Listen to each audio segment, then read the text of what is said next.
2026 টি-20 world cup মানে ছোটো ছোটো যে টিমগুলো ছিল সেটা সমস্ত বড় টিমকে সারপ্রাইজ করেছে এবং কালকে কানাডা নিউজিল্যান্ডের এগেন্সে যেটা করে দেখিয়েছে অসম্ভব সুন্দর, যাকে বলে যুবরাজ শর্মা 110 2026 টি-20 ওয়ার্ল্ড কাপের পার্সোনাল মাইলস্টোনের দিক থেকে সে সর্বোচ্চ বা হাইয়েস্ট স্কোর করে বসে আছে 110। তার আগের ম্যাচে অর্থাৎ তার আগের দিন রাতে অর্থাৎ পরশু রাতেই প্রথম নিশাঙ্কা টি-20 ওয়ার্ল্ড কাপের প্রথম সেঞ্চুরি করে 100 রানেই করে যুবরাজ শর্মা কালকে নিউজিল্যান্ডের বোলারদেরকে যেভাবে মেরেছে এবং বলও যে বিশাল কোনো বল নিয়েছে এরকমটা না, সে কম বলেই সেঞ্চুরি করে 110 করে 2026 টি-20 ওয়ার্ল্ড কাপের সর্বোচ্চ রান স্কোরার আর সম্ভবত সেই রয়ে যাবে।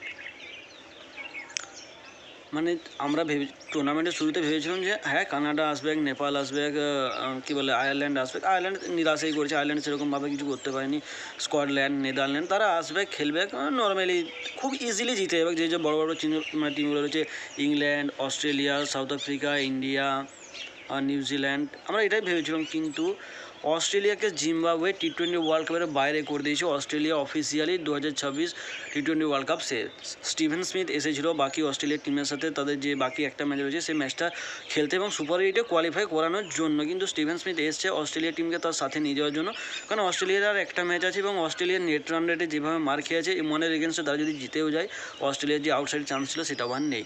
কারণ কালকের ম্যাচটা যদি হেরে যেত জিম্বাবুয়ে, তো তখন একটা আউটসাইড চান্স থাকতো অস্ট্রেলিয়ার যে একটা হিউজ পরিমাণে নেট রান রেটে বাড়িয়ে নিতে হবে এবং পয়েন্ট টোটাল 6 পয়েন্ট হবে, সেটা লেভেল করে যাবে নিউজিল্যান্ডের সাথে। কারণ নিউজিল্যান্ড যদি পরের ম্যাচটা হেরে যায় তো সেখানে যদি জিম্বাবুয়ে হেরে যায় পরের ম্যাচটা, তাহলে অর্থাৎ তারা শ্রীলঙ্কার এগেন্স্টে যদি হেরে যায় এবং তার পরের ম্যাচটা যদি হেরে যায় তো তখন জিম্বাবুয়ে আউট, মানে ওয়ার্ল্ড কাপের বাইরে বেরিয়ে যাবে। কিন্তু জিম্বাবুয়ে কালকে ম্যাচটা হয়নি আয়ারল্যান্ডের এগেন্স্টে, জলের কারণে মানে বৃষ্টির কারণে ম্যাচটা 1-1 পয়েন্ট ভাগ করে দেওয়া হয়।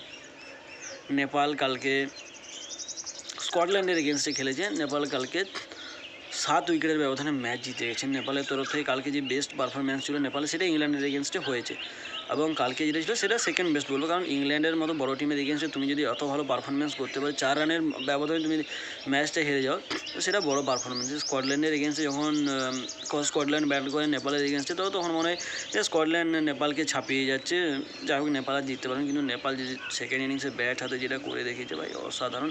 7 উইকেটের ব্যবধানে জিত এবং নেপালের জন্য প্রথম জিত ছিল। 20টা টিম যে খেলেছে 20টা টিমের মধ্যে 20টা টিমেই তাদের যে বেস্ট ছিল সেটা দিয়েছে। 2026 টি-20 ওয়ার্ল্ড কাপ কোনোভাবে কোনো সমর্থককে তো নিরাশ করতেই পারেনি। ইটালি ইংল্যান্ডকে কাঁদা করিয়েছে। ইটালি যেটা করে দেখে সবচেয়ে যদি ভালো কোনো টিম খেলেছে সেটা হচ্ছে ইটালি। জিম্বাবুয়ে কামব্যাক করেছে, মানে কিছু টিম নিরাশ করেছে, সিরিয়াসলি বলতে অতটা পারফরমেন্স করতে পারেনি যতটা দরকার ছিল।